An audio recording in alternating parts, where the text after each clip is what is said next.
नमस्कार दोस्तों, स्वागत है आप सभी का सुपर आज पर। So in a very very major development, India के द्वारा फाइनली रशिया से कच्चे तेल को खरीदने के लिए यूएई की जो करेंसी है डरहम, उसका इस्तेमाल किया गया है। आप लोग यहां पे देख पाएंगे, आज से 2 दिन पहले खबर सामने आई थी, India's SBI clears dirham payments for Russian oil as Indian traders ditch the US dollars. और ये काफी इंपॉर्टेंट और इंटरेस्टिंग इसलिए बन जाता है बिकॉज आज से 4 महीने पहले की बात है, आपके सामने है 28 सितंबर को हमने ये डेवलपमेंट देखी थी कि उस समय भी इंडिया ने कोशिश करी थी रशियन ऑयल के लिए डॉलर्स में पेमेंट, यूएई के डरहम में पेमेंट करने के लिए, लेकिन यूएई ने उस समय वो पेमेंट करने से इनकार कर दिया था, जिसके चलते इंडिया को मजबूरन यूएस डॉलर्स में ये वाली पेमेंट करनी पड़ी थी। तो बात करेंगे कि क्या वजह है कि आज इंडिया रशियन ऑयल को खरीदने के लिए यूएई का डरहम इस्तेमाल कर रहा है and why we are not using Indian currency that is Indian rupee का इस्तेमाल क्यों नहीं हो रहा, उसको भी यहां पर समझा जाएगा। आइए शुरू करते हैं दोस्तों मेरे साथ। मेरा नाम है अनिरुद्ध। यदि आप मुझे फॉलो करना चाहते हैं, लेक्चर की पीडीएफ को डाउनलोड करना चाहते हैं, तो यहां पर दिए गए टेलीग्राम चैनल के माध्यम से ऐसा कर सकते हैं। ऑल्सो बताना चाहूंगा कि पॉपुलर डिमांड पे यूपीएससी करंट अफेयर्स का crash course text book app पे लाइव हो चुका है। अगर आप इसमें एनरोल करना चाहते हैं तो कर सकते हैं। इसका जो लिंक है वो नीचे डिस्क्रिप्शन में और पिंड कमेंट में आप सभी के लिए अवेलेबल करवा दिया गया है।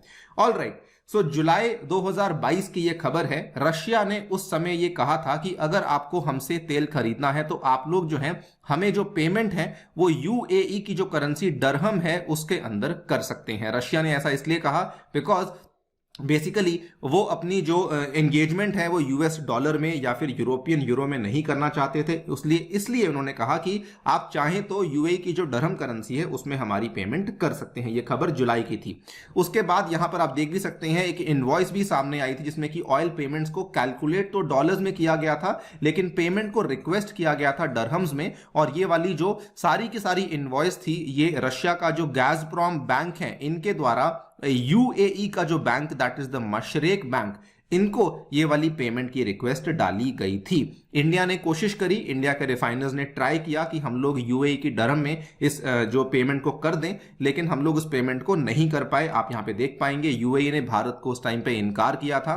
Indian companies are still buying Russian oil using dollars because Dubai के माशरेक बैंक के द्वारा डिक्लाइन किया गया to handle payments from at least 2 refiners in Emirati dirhams, जो कि यहां पे सप्लायर के द्वारा रिक्वेस्ट करा गया था। ये अपने आप में भारत के लिए काफी बड़ा झटका था बिकॉज भारत को मजबूरन यहां पे रशियन ऑयल को खरीदने के लिए यूएस डॉलर्स का इस्तेमाल करना पड़ा, जिसका प्रेशर इफेक्टिवली हमारे फॉरेक्स रिजर्व पर पड़ रहा था। और इसका बल्कि जो इवेंचुअल आउटकम हुआ था वो ये हुआ था कि जो स्टेट बैंक ऑफ इंडिया की अबू धाबी में जो ब्रांच लोकेटेड है, उन्होंने बेसिकली ट्रांजैक्शन को यूएस डॉलर्स में यहां पे सेटल किया था। एंड इनफैक्ट मैंने इस पूरे टॉपिक को लेकर आज से 4 महीने पहले वीडियो भी बनाई थी, चाहे तो उसको जाकर के आप लोग देख सकते हैं। आज लेकिन क्या हुआ है आप देख सकते हैं, फरवरी में एसबीआई के द्वारा फाइनली डरहम पेमेंट्स को क्लियर किया गया है for Russian oil as Indian traders are ditching the US dollars. Very very interestingly, Indian refiners have begun paying for most of their Russian oil purchased via Dubai based traders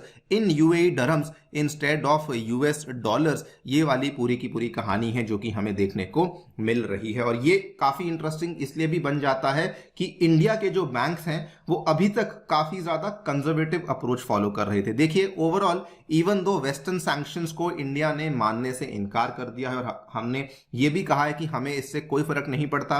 doctor Jaishankar जी ने भी अलग अलग stages पे जाकर कहा है कि हम लोग रशिया से तेल को खरीदने वाले ही हैं, भले आप सैंक्शंस लगाएं ना लगाएं, हमें उससे कोई फर्क नहीं पड़ता है। लेकिन जब बात आती है बैंक्स की और फाइनेंशियल इंस्टीट्यूशंस की, तो वो इन पेमेंट्स को क्लियर करने में काफी ज्यादा कॉशियस फील कर रहे थे, काफी ज्यादा सतर्क फील कर रहे थे, so as to not to unwittingly fall foul of the many measures imposed against Russia. Because जितने भी इंडिया के बैंक्स और वित्तीय संस्थान हैं, इनका अमेरिका के साथ भी काफी कारोबार होता है, तो इनको ये डर था कि कहीं हमारे ऊपर कोई सैंक्शंस या फिर कोई दिक्कत ना आ जाए। इनफैक्ट इस चीज को आप देखेंगे तो पिछले साल जब युद्ध की शुरुआत हुई थी, 1 मार्च को एसबीआई ने उसी दिन अनाउंस कर दिया that we are going to stop the transactions with the Russian entities. ये वाली जो रिपोर्ट है ये हमारे सामने आ चुकी थी। इनफैक्ट वेस्टर्न मीडिया भी इसको बिलीव करती है कि एसबीआई जो है वो अपनी अप्रोच में काफी कंजर्वेटिव है, तो वो कभी भी इस तरह के कदम नहीं लेगा। लेकिन finally we have now taken that step कि हम लोग जो है वो बहुत ही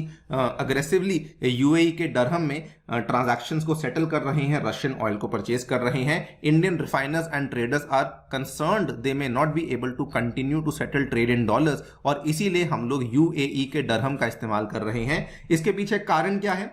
देखिए, जब से जो प्राइस कैप लगाया गया है तब से जो इंडिया के ट्रेडर्स हैं वो काफी सतर्क हो चुके हैं कि हम लोग यहाँ पे डॉलर्स में ट्रांजैक्शन करना चाहते ही नहीं है, तो इसीलिए वो लोग यहाँ पे वैकल्पिक मेथड्स ऑफ पेमेंट को ढूंढ रहे हैं, जहां पर जो यूएई डरहम बहुत अच्छा बनता है, बिकॉज रशिया भी इस चीज को एक्सेप्ट करने में कोई दिक्कत नहीं देता है। एक सवाल ये आता है कि हम लोग इंडियन रुपी का इस्तेमाल क्यों नहीं कर रहे, उसको लेकर आरबीआई थोड़ा सा अभी भी सतर्क है।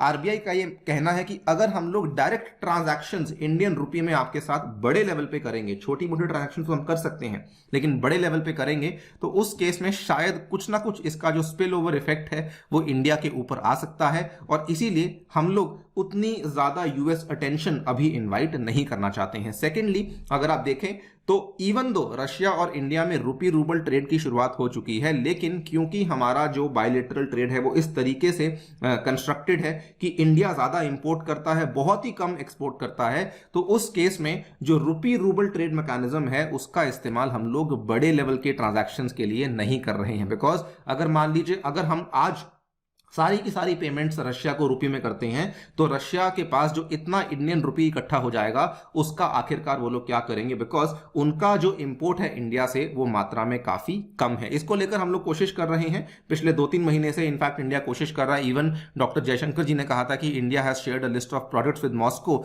For access to Russian market. हमने उनकी मार्केट में एक्सेस की मांग भी करी है, और जब वो होगा तब शायद हम लोग बड़े लेवल की ट्रांजैक्शंस के लिए भी रूपी रूबल ट्रेड मैकेनिज्म की शुरुआत करेंगे। लेकिन फॉर नाउ हम लोग इन बड़े लेवल की ट्रांजैक्शंस के लिए दूसरे मेथड्स ऑफ पेमेंट का इस्तेमाल कर रहे हैं। एक बात क्लियर है कि हम लोग यूएस डॉलर्स का इस्तेमाल नहीं कर रहे हैं, इवन हम लोग जो यूरोपियन यूरो है उसका भी इस्तेमाल नहीं कर रहे हैं। सो ये एक नई आउटकम हमारे सामने आई है। वीडियो कैसी लगी डेफिनेटली बताइए कमेंट सेक्शन में। जाने से पहले दोस्तों बताना चाहूंगा कि टेक्स्ट बुक आपके लिए लाया है सुपर कोचिंग, जिसमें कि आपको जीएस, ऑप्शनल एवं सीसैट के सभी कोर्सेज अवेलेबल होते हैं along with mock test and along with study notes, जिसमें आपको ये पूरा का पूरा जो पैकेज है ये फिलहाल मिल रहा है 25,500 रुपए में। अगर आप लोग मेरा कूपन कोड अनिरुद्ध यूज करते हैं, इसमें आपको अलग अलग तरह के courses along with my own dedicated course of science and tech for prelims and mains भी अवेलेबल करवाया जाएगा। Thank you so much for listening, stay tuned and stay safe.